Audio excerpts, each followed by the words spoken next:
السلام علیکم ورحمۃ اللہ وبرکاتہ۔ الحمد للہ رب العالمین والصلاة والسلام علی سید الانبیاء وافضل المرسلین نبینا محمد وعلی آلہ واصحابہ اجمعین، اما بعد، قال اللہ عز وجل: وللہ علی الناس حج البیت من استطاع الیہ سبیلا ومن کفر فإن اللہ غنی عن العالمین۔ معزز بزرگوں، دوستوں، عازمین حج، ابھی آپ لوگوں نے حج کے فضائل اور اس مبارک سفر کے بعد آداب کے متعلق استاد محترم کی بہترین گفتگو سماعت فرمائی۔ اب اس حج کے سفر کے اور اس حج کے جو فریضہ ہے اس کے احکام کیا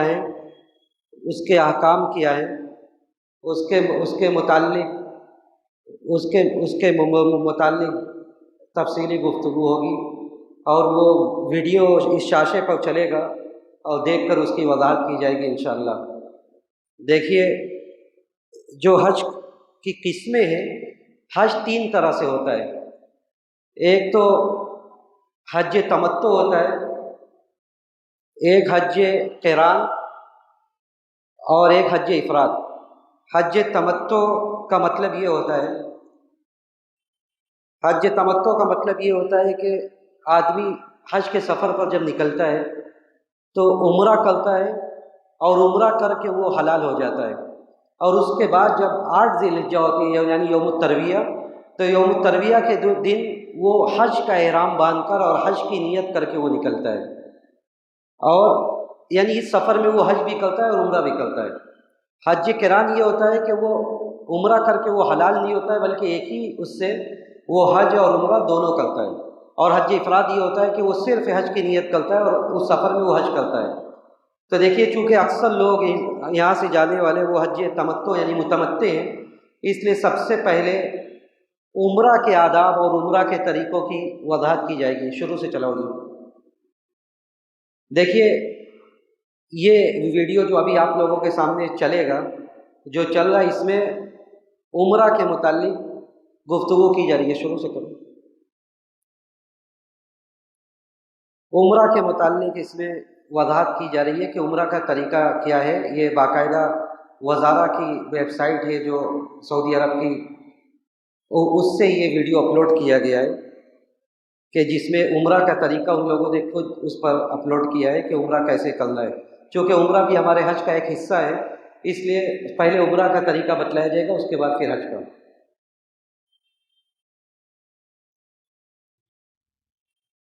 دیکھیے، سب سے پہلے جب تک یہ ویڈیو شروع ہو رہا ہے، سب سے پہلے یہ کہ ہم یہاں سے جب سفر پر نکلتے ہیں تو سفر پر نکلنے کے لیے جہاں سے بھی ہماری فلائٹ ہو، اگر ہمارا جہاز مکہ کے لیے نہیں جا رہا ہے تو ہمیں احرام پہننے کی ضرورت نہیں ہے، بلکہ اگر مدینہ کے لیے جا رہا ہے تو ہم ایسے نارمل کپڑوں میں جا سکتے ہیں۔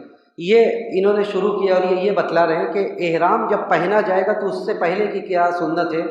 احرام کے لیے 2 چادریں ہوں گی، جیسا کہ آپ سب کو پتہ ہے، اور احرام سے پہلے احرام کے کپڑے کے لیے مرد 2 سادے لباس میں ہوں گے، 2 سفید کپڑوں میں۔ عورتوں کے لیے کوئی مخصوص لباس نہیں ہے، یعنی عورتوں کے لیے نہ کوئی لباس ہے نہ کوئی رنگ ہے اس کا، اور مردوں کے لیے یہ کہ وہ 2 سفید چادروں میں ہوں گے۔ اس کے بعد جب آپ میقات پہنچیں گے، یعنی جو لوگ یہاں سے جا رہے ہیں، جو لوگ یہاں سے جا رہے ہیں، چونکہ ابھی غالباً سننے میں یہی آ رہا ہے کہ مدینہ جا رہے ہیں، تو مدینہ جانے کے لیے آپ کو یہاں سے یا جب جہاز سے آپ جائیں گے بھی تو آپ کو احرام پہننے کی ضرورت نہیں ہے۔ جب آپ مدینہ سے مکہ کے لیے عازم سفر ہوں گے اور آپ کا سفر بس سے ہوگا، تو آپ ذوالحلیفہ سے گزریں گے، جو کہ یہ آپ کے سامنے یہ ہے، یہ ذوالحلیفہ میقات ہوگا آپ کا۔ وہاں سے آپ کو بس پر جب آپ رہیں گے، وہاں پہ آپ کی بس رکے گی، اور وہاں سے آپ کو نیت کرنا رہے گا۔ احرام آپ اپنے ہوٹل سے بھی پہن کے آ سکتے ہیں، یعنی احرام کی چادر آپ اپنے ہوٹل سے بھی پہن کے آ سکتے ہیں، لیکن نیت آپ کو اس جگہ پہ آ کے کرنا پڑے گا۔ اور احرام سے پہلے، جیسا کہ اس ویڈیو میں بھی دکھایا گیا ہے، کہ احرام کے لیے مرد 2 چادر پہنیں گے، اور اس سے پہلے وہ اپنے جسم میں، کپڑے میں نہیں، اپنے جسم میں وہ خوشبو لگا سکتے ہیں، لیکن جسم میں نہیں لگائیں گے۔ بھلے ہی خوشبو کا اثر بعد میں احرام کے بعد بھی رہے، کوئی دقت نہیں ہے، لیکن وہ خوشبو آپ کے داڑھی میں رہے، آپ کے جسم میں رہے، لیکن آپ کے احرام کی چادروں میں نہیں رہے گی۔ تو آپ اس سے نیت کر کے آپ جائیں گے۔ چلو عامر،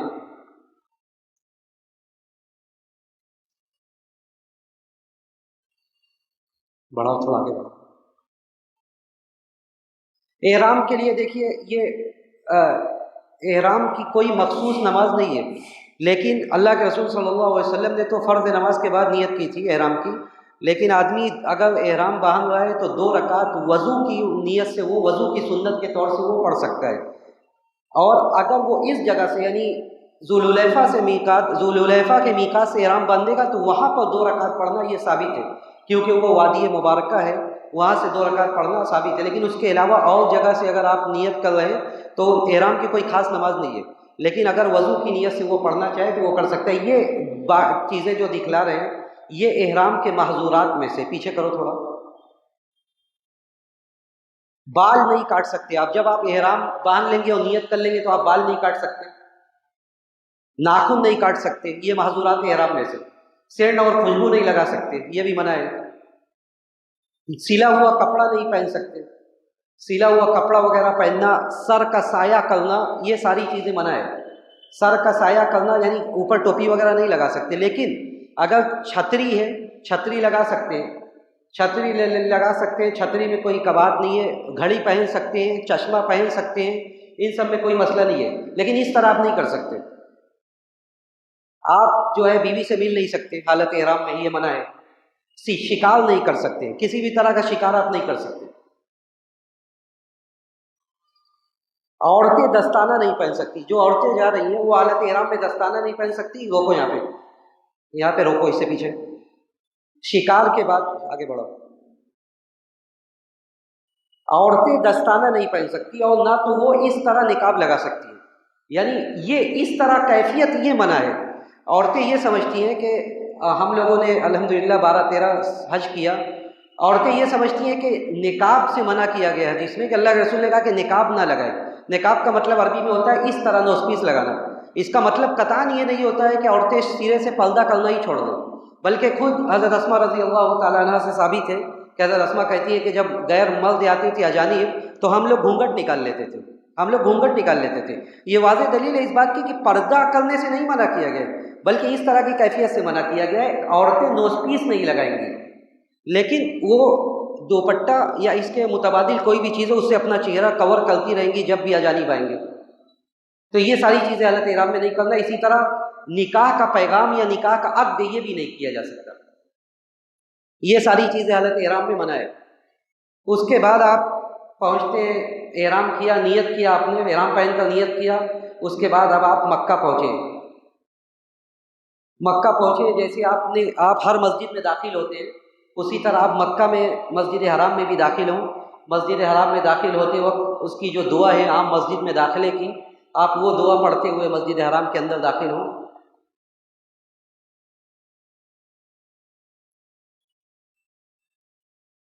دیکھیے بعض صحابہ سے یہ ثابت ہے، روکو یہاں پر، بعض صحابہ سے یہ ثابت ہے کہ جب آدمی مسجد حرام میں داخل ہو تو کعبہ کو دیکھ کر دعا پڑھے، اللہم انت السلام و منک السلام فحینا ربنا بالسلام۔ یہ بعض صحابہ سے ثابت ہے، صحیح اثر ہے۔ اسی طرح بعض صحابہ سے یہ بھی ثابت ہے کہ وہ ہاتھ اٹھا کر یہ دعا پڑھتے تھے، تو اگر کوئی یہ کرے تو اس میں کوئی حرج نہیں ہے۔ آگے بڑھو۔ اس کے بعد یہ آپ کا عمرہ یہاں سے شروع ہو رہا ہے۔ اس سے پہلے دیکھیے طواف قدوم میں، روکو، طواف قدوم کی یہ سنت ہے۔ جب آپ پہلی بار مکہ پہنچیں گے اور پہلا طواف کریں گے تو وہاں کی 2 سنت ہے۔ ایک تو جس طرح یہ صاحب اپنے احرام کو کر رہے ہیں، اپنا داہنا کندھا کھولو، داہنا کندھا یہ کھول دیے، داہنا کندھا انہوں نے کھولا اور اس کے نیچے سے چادر کو اس طرح کر لیا، جسے عربی میں استبا کہا جاتا ہے۔ یہ کرنا یہ سنت ہے، یہ استبا، یہ طواف قدوم کے 7 چکروں میں اس طرح کرنا یہ سنت ہے۔ جس طرح یہ صاحب اپنا احرام بنائے ہوئے ہیں اس طرح آپ کو بھی کرنا یہ سنت ہے۔ اور اسی طرح ایک دوسری سنت ہے، یہ آپ کو واضح رہے کہ یہ 7 چکر میں ہوگا، لیکن ایک دوسری سنت ہے رمل، جس کا مطلب یہ ہوتا ہے کہ قدم تیز تیز بڑھانا، چھوٹے چھوٹے قدم اور تیز تیز۔ تو یہ رمل کی جو سنت ہے یہ 7 چکر میں رہے گی۔ پیچھے کرو۔ یہ رد کی سنت یہ 7 چکر میں رہے گی، اور یہ استباء رد کی سنت یہ 3 چکر میں رہے گی، اور استباء یہ پورے 7 چکر میں رہے گا. سوری، اب یہاں سے یہ حجر اسود ہے، روکو یہاں پہ، یہ جو نظر آ رہا ہے یہ حجر اسود ہے، اور یہیں سے آپ کا یہ طواف شروع ہوگا. یہ جتنا خالی آپ کو دکھا رہے ہیں ایسا خالی نہیں ہوگا، کافی رش ہوگا اور بھیڑ ہوگی، اور اس کے مقابل میں بالکل گرین لائٹ دی ہوئی ہے. تو آپ جہاں پہ بھی رہیں گے آپ اسی لائٹ کا اعتبار کرتے ہوئے آپ اشارہ کر کے آپ اپنا طواف شروع کریں گے. دیکھیے، یا تو بوسہ لینا ہے، اگر موقع ہو کسی کے پاس تو وہ بوسہ لیں، بوسہ نہیں ہے تو استلام کر سکتے ہیں. آپ کے ہاتھ میں کوئی لاٹھی وغیرہ ہو، آپ لاٹھی کو وہاں لگا کر اس سے چوم لیں، ورنہ آپ صرف اشارے پر اکتفا کر کے آپ آگے بڑھ جائیں گے. اور یہاں پہ آپ کو کہنا کیا ہے، یہاں پہ کہنا ہے بسم اللہ اللہ اکبر. اللہ اکبر کی روایت صحیح بخاری کی ہے، اور بسم اللہ یہ حضرت عبداللہ ابن عمر اور کئی دوسرے صحابہ سے ثابت ہے. اس لیے بسم اللہ اللہ اکبر کہہ کر آپ یہ اپنا پہلا چکر شروع کریں گے، اسٹارٹ کریں. دیکھو انہوں نے اشارہ کیا اور کر کے انہوں نے اپنا طواف یہ شروع کیا. یہ کعبہ کا دروازہ ہے، یہ حجر اسود ہے.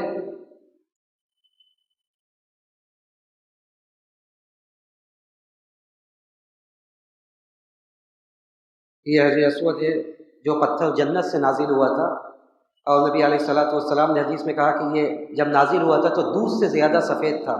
فسودتہ خطایا بنی آدم، لیکن آدم کی گناہوں نے اسے اس طرح سیاہ بنا دیا. آگے بڑھو. یہ مقام ابراہیم ہے، یہ مقام ابراہیم ہے. طواف کے بعد جب آپ کی نماز کا 2 رکعت کا وقت آئے گا تو اسی کے پاس پڑھنا ہے، لیکن کوئی ضروری نہیں ہے. اگر موقع ملے تو آپ اس کے پیچھے واتخذوا من مقام ابراہیم مصلی، ورنہ آپ پورے حرم میں کہیں بھی نماز پڑھ سکتے ہیں.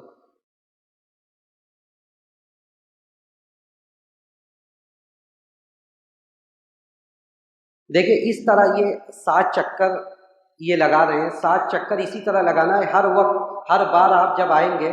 یہ دیکھیے، بیک کرو، تھوڑا سا پیچھے کرو.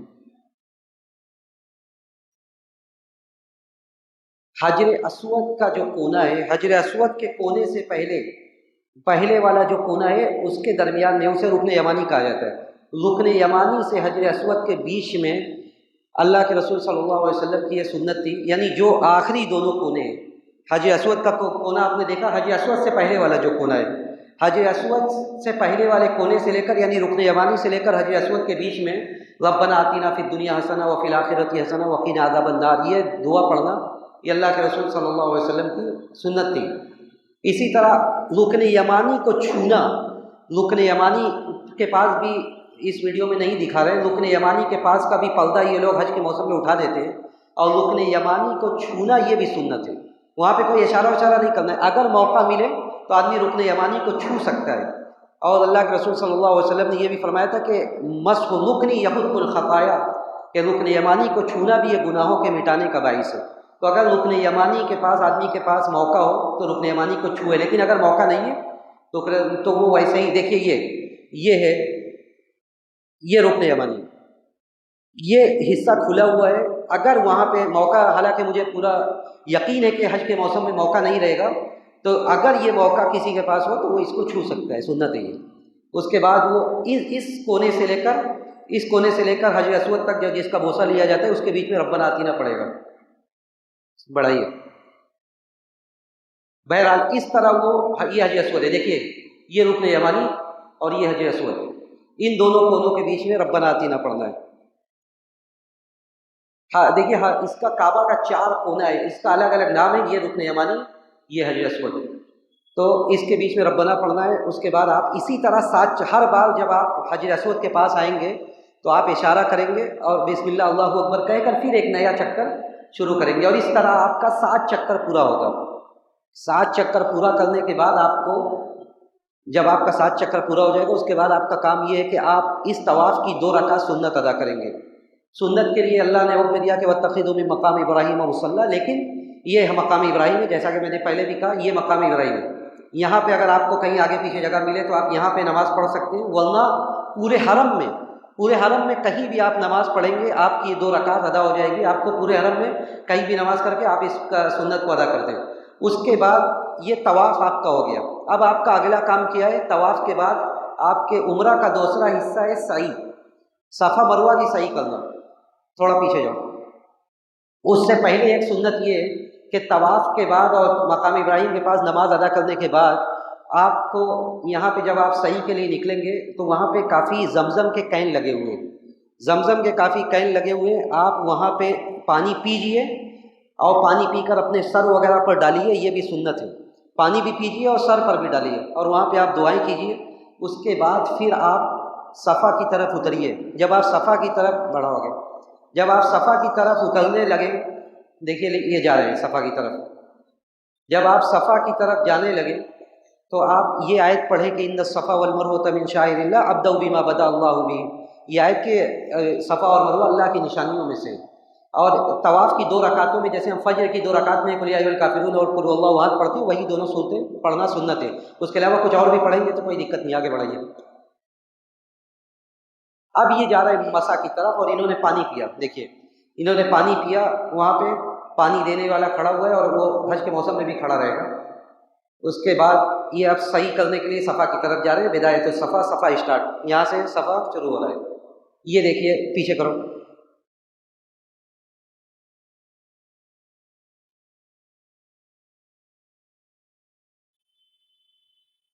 تھوڑا سا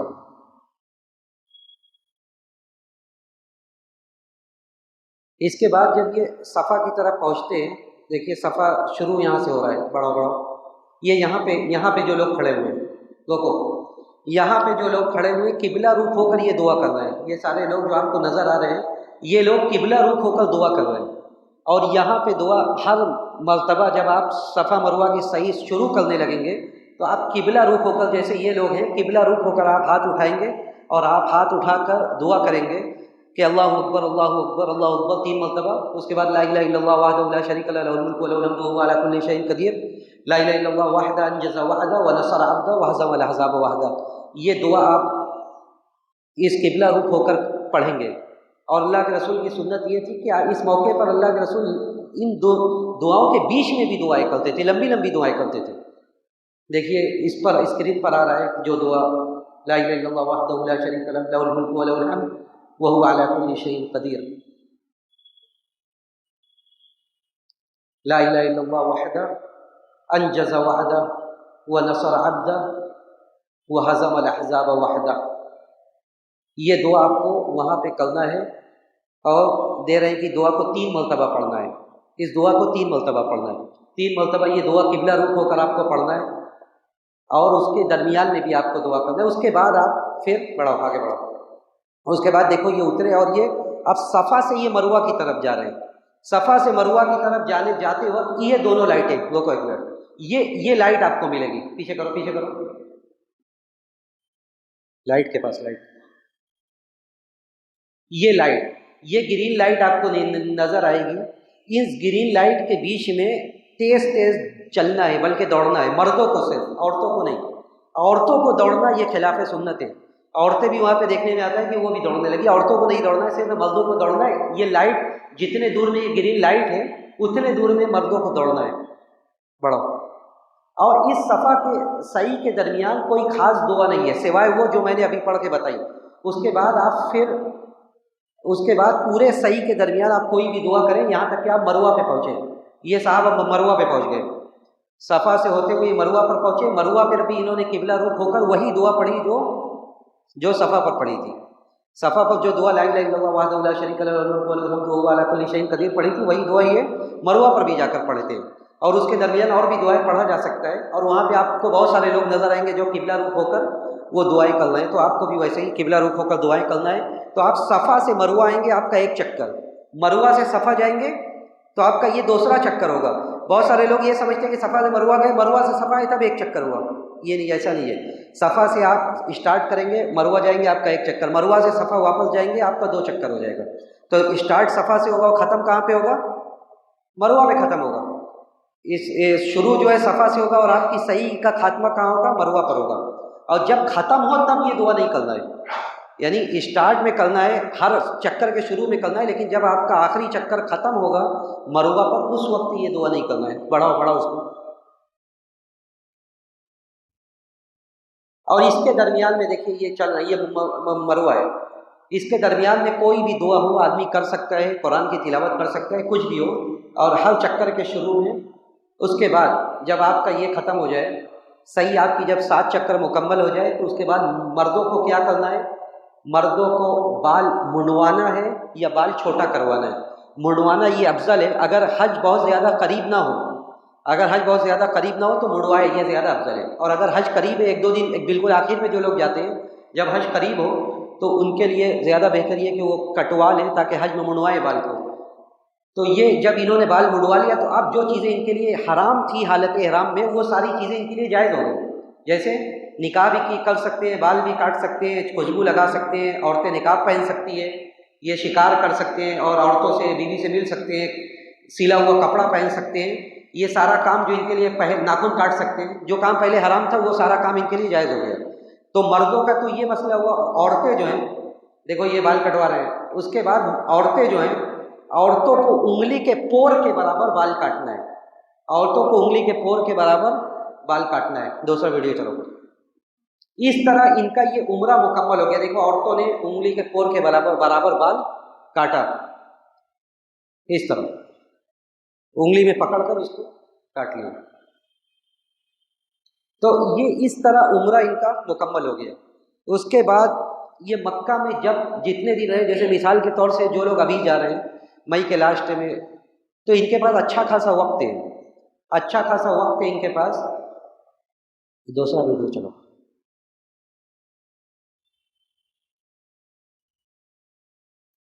ان کے پاس اچھا خاصا وہ وقت ہے، وہ ان وقت میں حرم سے فائدہ اٹھائیں، کیونکہ حرم میں 1 منٹ رکو، کیونکہ حرم میں 1 نماز کا ثواب 1,00,000 نماز کے برابر ہے، تو آدمی زیادہ سے زیادہ کوشش یہ کرے کہ وہ حرم کے برکتوں سے فائدہ اٹھائے، جب تک مدینے رہے تو مدینے سے فائدہ اٹھائے۔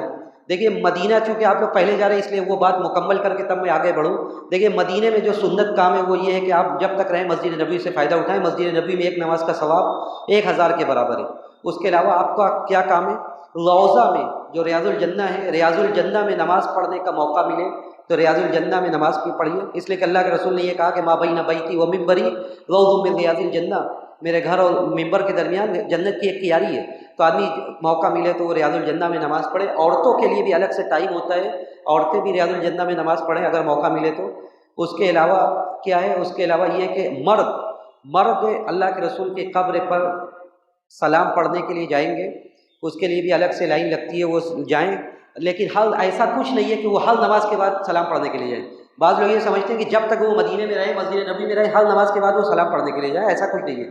آج جانا چاہیے، آپ 1-2 بار چلے گئے کافی ہے، اور جب آپ قبر کے رسول کے پاس سے گزریں تو السلام علیکم یا رسول اللہ ورحمۃ اللہ وبرکاتہ، اس کے آگے بڑھیں گے حضرت ابوبکر کی قبر رضی اللہ تعالیٰ عنہ، السلام علیکم یا ابا بکر، اس کے بعد آگے بڑھیں گے حضرت عمر رضی اللہ تعالیٰ عنہ کی قبر، السلام علیکم یا عمر، یہ کہتے ہوئے آپ آگے نکلیں گے اور دوسرے دروازے سے آپ کو باہر نکال دے گا۔ دیکھیے ایک بات جو مجھے ابھی خبر لگی کہ جو مولانا نے ذکر بھی کیا کہ جو نظام بنایا جاتا ہے اس نظام کو فالو کرنا بھی ضروری ہے۔ ابھی آج کل جو حرم میں نظام ہے وہ نظام یہ ہے کہ بغیر احرام میں کوئی بندہ گراؤنڈ فلور سے، یعنی یہ اس مطاف سے طواف نہیں کر سکتا۔ جو آدمی احرام میں عمرہ کرنے جا رہا ہے وہ آدمی صرف کر سکتا ہے، جس کو نفلی طواف کرنا ہے وہ آدمی نہیں کر سکتا، اور یہ نظام باقی رہے گا، یہ نظام باقی رہے گا 9 ذی الحجہ تک۔ 10 ذی الحجہ سے جو مجھے کل خبر لگی ہے کہ یہ وزارہ کا بیان آیا ہے کہ 10 ذی الحجہ یعنی یوم النحر کے دن سے لے کر 30 ذی الحجہ یا 29 ذی الحجہ تک یہ نظام ختم کر دیا جائے گا۔ اس کے بعد پھر آپ جب تک رہیں گے مکہ میں، اگر ذی الحجہ کے آخر تک رہیں گے تو آپ طواف نیچے کر سکتے ہیں، لیکن اس سے پہلے حج کے پہلے تک آپ کو طواف اگر نفلی طواف ہے تو اوپر کرنا پڑے گا۔ تو یہ نظام ہے، اس نظام کو فالو کرنا یہ ہماری ذمہ داری ہے۔ بعض لوگ اس میں دھوکہ دیتے ہیں، بعض لوگ کیا کرتے ہیں وہ احرام پہن کے چلے گئے اور جا کے طواف کر کے چلے آئے، یہ غلط ہے، یہ غلط ہے۔ یہ نظام بنایا گیا ہے تاکہ آپ ہی کے لیے فائدہ ہو، تو اس نظام کو فالو کیجیے آپ، اور طواف اوپر سے کیجیے اگر آپ کو نفلی طواف کرنا ہے۔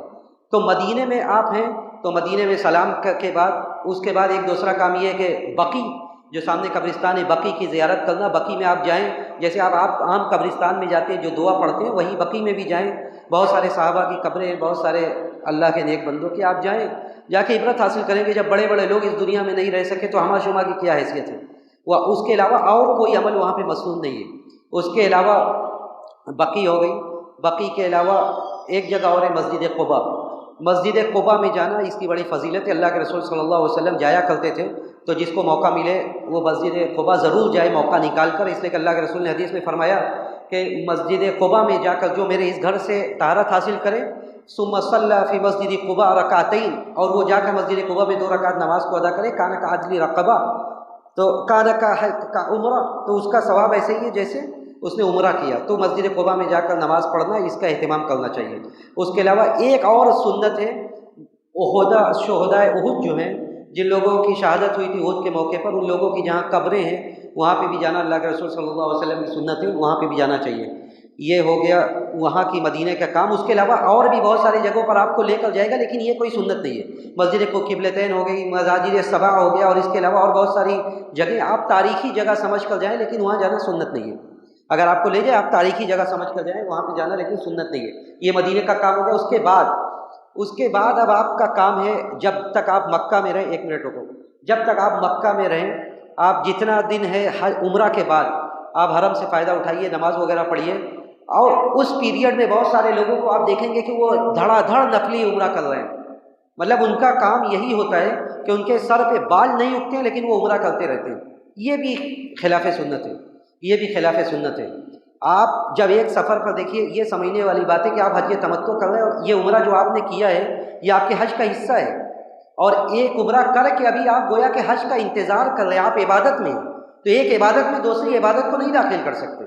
آپ نے جو عمرہ کیا ہے، اب آپ حج کا انتظار کر رہے ہیں، تو آپ اس بیچ میں کوئی عمرہ نہ کیجیے۔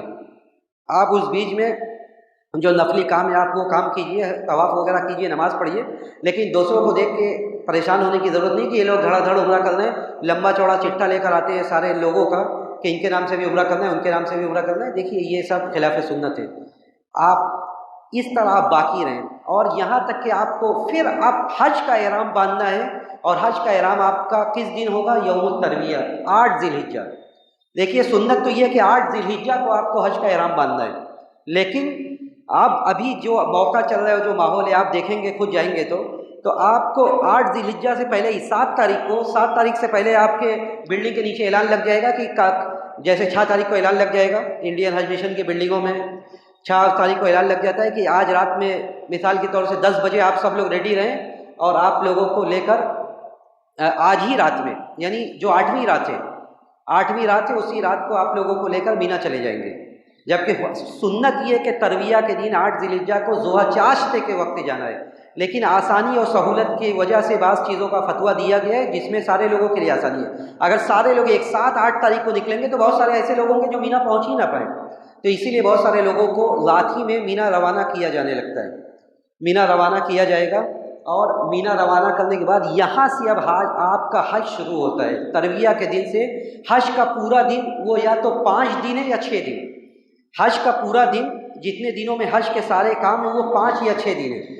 8 ذی الحجہ، 9 ذی الحجہ، 10 ذی الحجہ، 11 ذی الحجہ، 12 ذی الحجہ، اور اگر کوئی آدمی مینا میں رہنا چاہے تو 13 ذی الحجہ، یعنی 5 یا 6 دن یہ حج کا ہے جن میں حج کے سارے کام ہونے۔ چلو بڑھو، آگے بڑھو، آگے بڑھو۔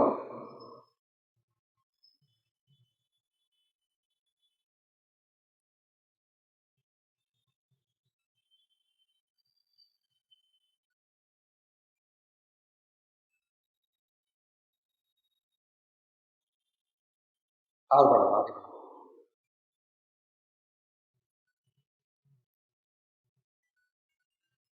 دیکھیے یہ چونکہ عمرہ کا طریقہ ہم بتا چکے ہیں، یہ ابھی عمرہ کا طریقہ بتا رہے ہیں، اور میقات وغیرہ بتا رہے ہیں کہ لوگ جو ہے آگے بڑھو۔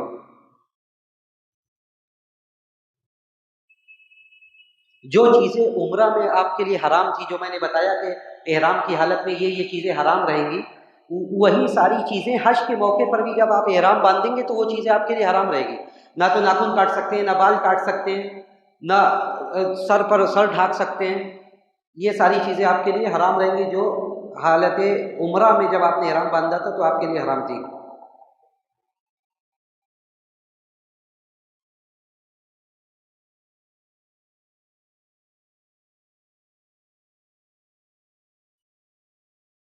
یہ ہاں وہ تو یہ دیکھیے اب 8 ذی الحجہ ہوا اور یہ مینا ہے۔ چلو یہ مینا ہے، یہاں پہ آپ کو 8 ذی الحجہ حج کا دن شروع ہوتا ہے، یہاں آپ کو جانا ہے، اور یہاں جا کر آپ کا جو کام ہے، دیکھیے احرام میں آپ ہیں، آپ کی ساتھ جو فیملی ہے وہ بھی حالت احرام میں ہے، یہ مسجد خیف ہے، اس کے بارے میں اللہ کے رسول نے فرمایا کہ صلی فیہ 70 نبیا، 70 انبیاء نے اس مسجد میں نماز پڑھی ہے، تو اگر کسی کو موقع ملے تو وہ یہاں پہ جا کے نماز پڑھ سکتا ہے۔ یہاں پہ دیکھیے جو سنت ہے وہ ظہر، عصر، مغرب، عشاء، یہ 4 نمازیں 8 تاریخ کی آپ کو مینا کے اندر پڑھنا ہے۔ یہ ساری نمازیں اپنے وقت پر ادا کی جائے گی لیکن قصر کے ساتھ، یعنی جو 4 رکعت والی نمازیں ہیں وہ 4 رکعت والی نمازیں 2 رکعت ادا کی جائے گی، ظہر کی 2، عصر کی 2، مغرب کی 3 اور عشاء کی بھی 2۔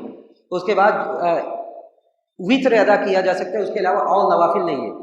اس کے علاوہ آپ ذکر و اذکار کریں، اللہ کے لیے جو بھی تکبیر اور تلبیہ کے کلمات پکاریں۔ دیکھیے تکبیر کے کلمات اور تلبیہ کے کلمات یہ بڑے عظیم کلمات ہیں۔ اللہ کے رسول صلی اللہ علیہ وسلم نے فرمایا کہ ما احل محل ولا کبر مکبر الا بشر، کہ جب بھی کوئی تلبیہ پکارنے والا تلبیہ پکارتا ہے اور تکبیر پڑھنے والا تکبیر پڑھتا ہے تو اسے بشارت دی جاتی ہے۔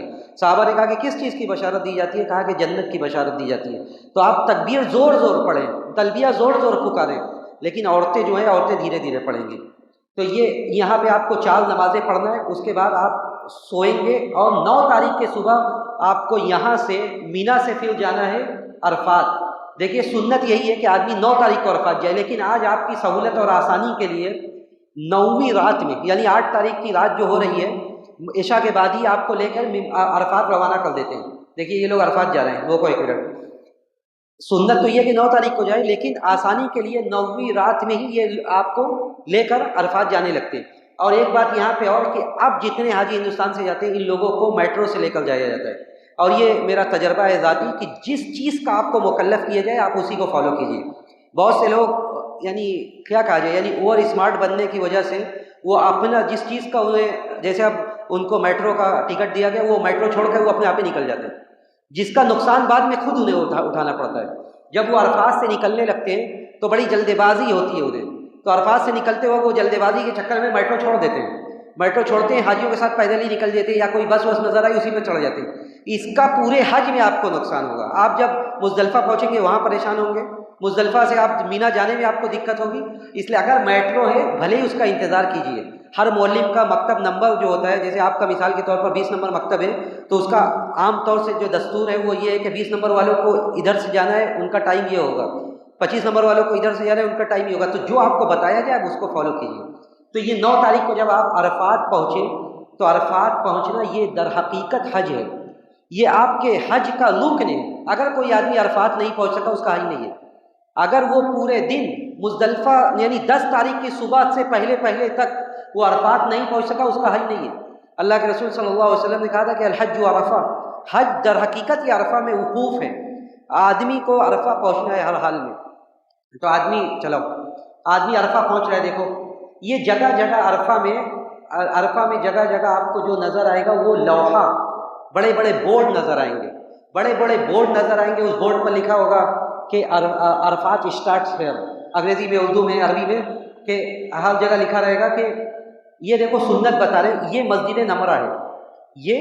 نمرہ ہے، یہاں پر امام صاحب خطبہ دیتے ہیں، جس امام کی آواز آتی ہے اور ہم لوگ ٹی وی میں دیکھتے ہیں وہ امام خطبہ یہی دیکھتے تھے۔ یہ اس کا اکثر حصہ حدود دیکھیے یہ لکھا ہوا ہے، یہ عرفات کی شروعات ہے، تو امام صاحب خطبہ یہاں سے دیتے ہیں، یہ مسجد نمرہ ہے۔ بہت سے حاجی لوگ اپنا خیمہ چھوڑ کے بھاگتے ہیں مسجد نمرہ میں۔ دیکھیے زحمت، اپنے آپ کو تکلیف میں ڈالنے کی ضرورت نہیں ہے، اگر مسجد نمرہ میں آپ آسانی سے آ سکے تو آئیے، ورنہ اپنے خیمہ میں رہیے۔ اللہ کے رسول نے یہ فرمایا تھا کہ وقفت ہا ہنا، آپ نے جہاں پہ وقوف کیا تھا میدان عرفات میں، آپ نے کہا کہ وقفت ہا ہنا وعرفہ کلھا موقف، کہ میں نے یہاں پہ وقوف کیا لیکن پورا عرفہ موقف ہے، جہاں پہ بھی آدمی رہے وہاں پہ وہ وقوف کرے، وہاں پہ آرام سے عبادت کرے، وہ اپنے آپ کو زحمت میں نہ ڈالے کہ وہ دوڑتا ہوا کبھی مسجد نمرہ میں پہنچ رہا ہے تو کبھی جبل رحمت پر جانے کی کوشش کر رہا ہے۔ آپ بہت سارے لوگوں کو وہاں دیکھیں گے کہ وہ لوگ بھاگ کے اپنا خیمہ چھوڑ کے وہ جبل رحمت پر جا رہے ہیں، جبل رحمت پر چڑھنے، وہاں جا کر دعا کرنے کی کوئی ایسی فضیلت نہیں ہے۔ آپ اپنے آپ کو ہلاکت میں ڈالیے، آپ اپنے خیمہ میں رہیے اور دعائیں کریے، عبادت کیجیے، یہی سنت ہے۔ تو آپ اللہ کے رسول صلی اللہ علیہ وسلم کی سنت میں یہ امام صاحب مسجد نمرہ میں خطبہ دیں گے، آپ کے خیمہ میں خطبہ کی آواز آ رہی ہے تو ٹھیک ہے، ورنہ آپ وہاں پہ عرفات میں ظہر اور عصر کی نماز آپ کو پڑھنا ہے ظہر کے وقت میں۔ جب ظہر کا وقت ہو جائے گا تو اگر امام صاحب کی آواز آ رہی ہے تب تو ٹھیک ہے، ورنہ آپ اپنے خیمے میں ظہر اور عصر کی نماز کو پڑھیں گے جمعاً و قصراً، 2 رکعت پڑھیں گے عصر کی، 2 رکعت ظہر کی، یعنی 2 ظہر 2 عصر، بغیر کسی سنت قبلیہ و بعدیہ کے، کوئی سنت آگے پیچھے نہیں پڑھنا ہے، اور ایک ساتھ ایک وقت میں ادا کرنا ہے۔ ظہر کے وقت میں آپ ظہر اور عصر دونوں پڑھیں گے اور قصر کے ساتھ پڑھیں گے۔ وہاں پہ بڑا اختلاف ہوگا، آپ خیمے میں رہیں گے، آپ کے ساتھ دوسرے لوگ بھی رہیں گے، بڑا اختلاف ہوگا، کوئی کہے گا آپ کو قصر نہیں پڑھنا ہے، یہ نہیں کرنا ہے، وہ آپ اپنے کام سے کام رکھیے۔ آپ کو دیکھیے اللہ کے رسول کی سنت یہی ہے کہ آپ نے قصر کے ساتھ نماز ادا کی تھی، اور جتنے اہل مکہ تھے آپ کے ساتھ، جو مسافر نہیں تھے ان لوگوں نے بھی نماز قصر ادا کی تھی۔ اسی لیے متعدد محدثین نے اپنے کتابوں میں اس باب کو قائم کیا ہے کہ مکہ میں رہنے والے بھی نماز کو قصر کریں گے۔ تو دیکھیے یہاں پہ دیکھیے امام صاحب خطبہ دے رہے ہیں، پھر اس کے بعد یہاں پہ ظہر اور عصر کی نماز آپ کو پڑھنے کے بعد دعائیں کرنا ہے۔ ظہر اور عصر کی نماز پڑھنے کے بعد آپ کو دعائیں کرنا ہے، اور اس سے پہلے بھی آپ کو دعائیں کرنا ہے، خاص طور سے شام میں، خاص طور سے ظہر اور عصر کی نماز پڑھ کے، اسی لیے ایک وقت میں ادا کیا جا رہا ہے کہ ظہر اور عصر کی نماز پڑھنے کے بعد آپ خوب دعائیں کریں، کیونکہ یہ وہ دن ہے جس دن میں اللہ سبحانہ و تعالیٰ دعاؤں کو قبول کرتا ہے، آسمان دنیا پر نزول فرماتا ہے اور کہتا ہے کہ میں نے جو لوگ اس موقف میں حاضر ہیں میں ان سارے لوگوں کو معاف کرتا ہوں۔ تو یہ یعنی اس دن کی روحانیت کو میں الفاظ میں بیان نہیں کر سکتا، آپ خود جائیں گے اور جسے اللہ نے نوازا ہے وہ گئے ہیں، ان کو خود اندازہ ہے کہ اس دن کی روحانیت کیا ہے۔ وہ دعائیں کرے، جتنی دعائیں اللہ کے سامنے آنسو بہا سکتا ہے وہ بہائے، اور اس کی دعائیں اللہ کے ہاں قابل قبول ہے۔ تو یہ دعائیں کرے، کرتا رہے یہاں تک کہ سورج غروب ہو جائے۔ جب سورج غروب ہو جائے اس بات کی تاکید ہو، دیکھیے یہ خاص خیال ہے کہ آپ کو اس وقت تک عرفات میں رہنا ہے جب تک کہ سورج غروب ہو جائے، بڑھاؤ آگے بڑھاؤ، جب تک کہ سورج غروب نہ ہو اس وقت تک آپ کو عرفات سے نکلنا نہیں ہے۔ جب سورج غروب ہو جائے گا اس کے بعد آپ کو عرفات سے آپ نکل سکتے ہیں، آپ عرفات سے نکل سکتے ہیں۔ عرفات سے نکل کر آپ کو کہاں جانا ہے؟ عرفات سے نکل کر آپ کو مزدلفہ جانا ہے۔ عرفات سے نکل کر آپ مزدلفہ پہنچیں گے، آگے بڑھا، عرفات سے نکل کر آپ مزدلفہ پہنچیں گے۔ مزدلفہ جانے کا جو بھی راستہ ہے آپ اس راستے سے مزدلفہ جائیں گے، خاص طور سے جو میٹرو کا راستہ ہے اسی میٹرو سے آپ مزدلفہ پہنچیں گے۔ دیکھیے یہ مزدلفہ لکھا ہوا ہے اور یہ سارے لوگ مزدلفہ ہیں۔ مزدلفہ میں آپ کو رات گزارنا ہے، اور مزدلفہ میں اسی طرح روڈ پر آپ کو رات گزارنا ہے، وہاں پہ کوئی خیمہ ہوا نہیں ملے گا آپ کو۔ مزدلفہ میں جہاں آپ کو بس اتارے گی یا جہاں آپ کو میٹرو روکے گی وہاں پہ آپ جا کر یہ رات گزاریں گے، اور اس رات مزدلفہ آپ کو پہنچ کے آپ کو کرنا کیا ہے؟ مغرب اور عشاء کی نماز پڑھنا ہے۔ جب آپ مزدلفہ جیسے ہی پہنچیں گے پہلا کام آپ کا یہ ہوگا کہ مغرب کی 3 رکعت اور عشاء کی 2 رکعت۔ اور یہاں پہ ایک بات اور قابل ذکر ہے کہ اگر آپ کو راستے میں آدھی رات گزر جائے، آدھی رات اگر آپ کی گزر جائے تو آپ جہاں بھی ہیں وہاں پہ آپ مغرب اور عشاء کی نماز پڑھ لیں۔ یہ دیکھیے یہ مزدلفہ کی مسجد ہے، یہ مشعر حرام ہے، یہاں پر بھی دعا کرنا یہ اللہ کے رسول کی سنت ہے۔ دیکھیے 6 جگہوں پر اللہ کے رسول صلی اللہ علیہ وسلم نے حج میں دعا کی تھی۔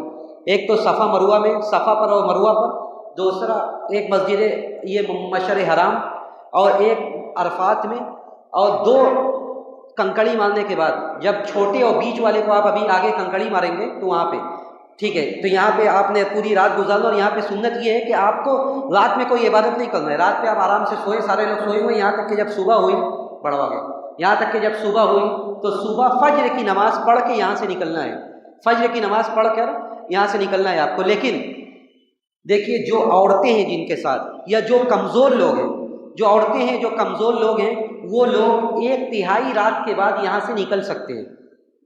یہ مسئلہ قابل ذکر اور اس کو یاد رکھنا چاہیے، خاص طور سے جن کے ساتھ عورتیں ہیں، کہ اگر وہ خود کمزور ہیں یا ان کے ساتھ عورتیں بچے ہیں تو وہ مزدلفہ سے 1/3 رات گزارنے کے بعد وہ مزدلفہ سے مینا کے لیے نکل سکتے ہیں، اور مینا جا کر وہ اسی وقت کنکڑی مار سکتے ہیں۔ اس لیے کہ مزدلفہ سے نکلنے کے بعد اب آپ کا اگلا اسٹیشن کیا ہے؟ مینا۔ آپ کو مینا پہنچنا ہے، آگے بڑھو، آپ کو مینا پہنچنا ہے، اور مینا پہنچ کر آپ کو کیا کرنا ہے؟ مینا پہنچ کر آپ کو اس دن تین کام ہیں۔ سب سے پہلے آپ مینا جب پہنچیں گے، مینا اگر آپ آدھی رات کو پہنچ گئے تب بھی کوئی مسئلہ نہیں ہے، آپ مینا پہنچیں گے، مینا پہنچ کر آپ کو کنکڑی مارنا ہے۔ اس دن صرف ایک بڑے والے شیطان کو، جسے جمرہ عقبہ یا جمرۃ الکبریٰ کہا جاتا ہے، بڑا شیطان اس پر لکھا ہوا ہوگا اردو میں، عربی میں، انگریزی میں، سب میں، تو اس دن یعنی 10 تاریخ کو صبح فجر کے بعد جب آپ جائیں گے سورج نکلنے کے بعد اگر آپ رات میں چلے جائیں گے تو رات ہی میں یہ کنکڑی کا چنے کے دانے کے برابر آپ کی کنکڑی ہوگی، آپ اسے لے کر جائیں۔ اور ایسا بھی کچھ نہیں ہے کہ مزدلفہ سے آپ کو کنکڑی اٹھانا ہے۔ لوگوں کو آپ دیکھیں گے کہ مزدلفہ جیسے ہی پہنچتے نماز وماز نہیں پڑھتے، نماز پڑھنے سے پہلے وہ کنکڑی بننا شروع کر دیتے ہیں، ایسا کچھ نہیں ہے۔ آپ اگر مزدلفہ سے کنکڑی اٹھانا چاہتے ہیں تو ٹھیک ہے، ورنہ آپ جہاں سے بھی کنکڑی ملے اٹھا کے رکھ لیجئے، 7 کنکڑی اپنی، 7 اپنے پارٹنر کی۔ اور جب آپ جمرۃ العقبہ پہنچے وہاں پہ آپ کو 7 کنکڑی مارنا ہے اور کوئی دعا نہیں کرنا ہے، بڑے والے شیطان کو رمی کر کے کوئی دعا نہیں کرنا ہے۔ اس کے بعد آپ کا اگلا کام کیا ہے؟ اگلا کام یہ ہے کہ آگے بڑھو آگے بڑھو۔ اگلا کام یہ ہے کہ جن لوگوں کو قربانی کرنا ہے، قربانی کا پیسہ آپ جمع کر دیں گے، قربانی آپ کی ہو جائے گی۔ اس کے علاوہ بال منڈوانا ہے، بال منڈوانا یا بال چھوٹا کروانا دونوں صحیح ہے، لیکن بال منڈوانا یہ افضل ہے۔ اس کے بعد یہ قربانی کا پیسہ آپ نے جمع کیا، آپ کی قربانی ہو رہی ہے۔ اس کے بعد اس دن کا ایک کام ہے طواف افاضہ کرنا، جو حج کا رکن ہے۔ طواف افاضہ یہ حج کا رکن ہے، لیکن طواف افاضہ کے لیے یہ ضروری نہیں ہے کہ آپ 10 ہی تاریخ کو جائیں۔ 10 تاریخ کو زبردست قسم کی بھیڑ ہوگی، 10 تاریخ کو زبردست قسم کی بھیڑ ہوگی، اس لیے 10 تاریخ کو سارے لوگ نہیں کر سکتے۔ 10 کو نہ جائیں، 11 کو جائیں، 12 کو جائیں، 13 کو جائیں، بلکہ علماء نے ذی الحجہ کے آخر تک کرنے کی اجازت دی ہے۔ تو آپ اپنی سہولت دیکھ کر آپ طواف افاضہ کریں، یہ حج کا رکن ہے۔ ویسے ہی طواف کریں جس طرح آپ نے عمرہ میں طواف کیا تھا، لیکن اس میں رمل وغیرہ آپ کو نہیں کرنا ہے، یعنی تیز تیز جو چلنے والی بات تھی وہ نہیں ہے، اور نہ تو استباح ہے، کندھا بھی کھولنے کی ضرورت نہیں ہے۔ اس کے بعد جو ہے یہ 10 تاریخ کا کام ہو گیا، آپ واپس مینا آ جائیں۔ اگر آپ حرم گئے بھی ہیں، اگر آپ حرم گئے بھی ہیں تو واپس آپ مینا آ جائیں، اور مینا آ کر 11ویں تاریخ کی رات گزارنا ہے آپ کو۔ اور جب آپ نے یہ سب کام کر لیا، اپنا سر منڈوا لیا اور آپ نے جمرات کو رمی کر دی، شیطان کو کنکڑی مار دی، اس کے بعد آپ اپنے نارمل ڈریس میں آ جائیں گے، نارمل کپڑے میں آ جائیں گے، اور نارمل کپڑے میں آپ جائیں گے طواف کرنے کے لیے۔ اس کے بعد طواف آپ نے کر لیا، طواف کرنے کے بعد آپ واپس آ جائیں مینا، اور اپنے خیمہ میں آ کر رہیں۔ دیکھیے 11-12 کی راتیں گزارنا مینا میں یہ بھی واجب ہے، یہ ضروری ہے۔ اگر کوئی آدمی اس کو ایسے ہی چھوڑ دیتا ہے تو اس کے اوپر بھی دم ہے، اس کو ایسے چھوڑنے کی اجازت نہیں ہے۔ دیکھیے مزدلفہ کی رات گزارنا یہ بھی ضروری ہے، اور مینا کی یہ راتیں گزارنا یہ بھی ضروری ہے۔ تو مینا کی راتیں گزارنے کے لیے آپ واپس چلے آئیں اپنے خیمے میں۔ اس کے بعد جب اگلی صبح ہو، یعنی 11 تاریخ کی جب صبح ہو، چلو دیکھیے یہ مینا کے سب خیمے ہیں، اسی سے ملتے جلتے خیمے آج تک ہے، اور یہ ہے جمرات، پیچھے کرو، یہ ہے جس کو آپ کو کنکڑی مارنا ہے۔ اب اس کی شکل و صورت تھوڑی بدل گئی ہے، اور جب 11 تاریخ کو آپ ماریں گے، آگے بڑھو، جب 11 تاریخ کو آپ ماریں گے کنکڑی، تو 11 دیکھیے لوگ کنکڑی مار رہے ہیں۔ اس جمرات کو جب آپ کنکڑی ماریں گے، یہ بڑی بڑی بلڈنگیں آج بھی اس کے سامنے، آج بھی اس کے جمرات کی یہی علامت ہے۔ ہم لوگ دور سے یہی دیکھ کر سمجھتے تھے کہ ہم جمرات کے قریب آ گئے، اسی کے مقابل میں جمرات ہے، اور یہ سب اس کے خیمے ہیں مینا میں۔ تو جمرات کو جب 10 تاریخ کو ماریں گے تو صرف ایک جمرہ کو ماریں گے، بڑے والے کو، لیکن جب 11 کو ماریں گے تو چھوٹے، بیچ والے اور بڑے تینوں کو ماریں گے۔ چھوٹے والے کو ماریں گے، مار کر تھوڑا آگے بڑھیں گے، قبلہ رخ ہو کر ہاتھ اٹھا کر دعائیں کریں گے، اور ہر مرتبہ کنکڑی کے ساتھ اللہ اکبر کہیں گے۔ ایک کنکڑی مارا اللہ اکبر، دوسری کنکڑی مارا اللہ اکبر، تو ہر کنکڑی مارنے کے ساتھ اللہ اکبر کہیں گے، اور آگے بڑھ کر دعائیں کریں گے۔ پولیس والے وہاں سے آپ کو بھگاتے رہیں گے، تو جتنا موقع ملے اتنی ہی دعا کریں۔ ایسا نہیں کہ پولیس والا آپ کو پیچھے سے مار رہا ہے اور آپ دعائیں کرتے جا رہے ہیں، بلکہ ان کا کوآپریٹ کیجئے، بھیڑ کی وجہ سے وہ سب ہٹاتے رہتے ہیں، تو آپ مختصر دعا کیجئے اور آگے بڑھیے، آگے بڑھو آگے بڑھو۔ اس کے بعد چھوٹے والے کو مارا، جب آپ ادھر سے جائیں گے تو چھوٹے کو ماریں گے، بیچ والے کو ماریں گے، اور بڑے کو ماریں گے، اور بڑے کو ماریں گے، بڑے کے پاس دعا نہیں کریں گے، چھوٹے اور بیچ والے کے پاس دعا کریں گے۔ اس کے بعد 12 تاریخ کو بھی آپ کو ایسے ہی مارنا ہے، 12ویں رات وہاں پہ گزارنا ہے، اور 12 تاریخ کو بھی ایسے ہی کنکڑی مارنا ہے، تینوں جمرات کو 12 کو بھی کنکڑی مارنا ہے۔ اور پھر اگر آپ 12 تاریخ کو آپ کو اپنا حج ختم کرنا ہے تو 12 تاریخ کو غروب آفتاب سے پہلے آپ وہاں سے واپس آ جائیں، غروب آفتاب سے پہلے آپ وہاں سے واپس نکل جائیں۔ اگر آپ کو 12 کو نکلنا ہے، اگر آپ غروب آفتاب سے پہلے آپ نہیں نکلے تو آپ کو پھر 13 تاریخ کو بھی رہنا پڑے گا، 13 تاریخ کو بھی آپ کو رہنا پڑے گا، اس لیے 12 کو آپ نکل جائیں غروب آفتاب سے پہلے۔ اس کے بعد مینا سے جب آپ واپس آ گئے، آپ کا ایک کام باقی ہے جس سے حج کا تعلق ہے، اور وہ کام ہے طواف وداع۔ مکہ سے نکلتے اور آپ کا آخری کام ہے خانہ کعبہ کا آخری طواف کرنا، خانہ کعبہ کا آخری طواف کرنا، اور یہ بالکل آخری کڑی ہے آپ کی، کہ آپ کا آخری کام ہو کہ آپ جب مکہ سے نکلنے لگیں، دیکھیے سارے لوگ یہ پیچھے کرو تھوڑا سا،